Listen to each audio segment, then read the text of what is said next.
यूं आंख खोल के बड़ी मुश्किल से देखा, कहने लगे शहजादे हुक्म हो। कब मैं शहजादा नहीं, अब मैं बादशाह बन गया हूं। उस्ताद जी 22 साल बीत गए, आपने मारा था, पर वो दर्द चूंकि ज्यादती की थी, मेरा कसूर कोई नहीं था, तो ना मेरी रूह से दर्द गया है ना मेरे जिस्म से गया है। मैं बेख्तियार था, पूछ नहीं सकता था, आज बाइख्तियार हुआ हूं। सबसे पहले पहला हुक्म आपको दिया, बुलाया है, बताए क्यों मारा था, क्यों मुझे मारा था, मेरी ज्यादती बताए।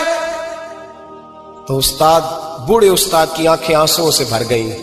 कहने लगे बेटे बस आज के दिन के लिए मारा था, ये जो दिन आ गया ना मेरी जिंदगी में, इसलिए मारा था, ये मैं चाहता था मेरी जिंदगी में वक्त है आज के, बस मेरी मुराद पूरी हो गई।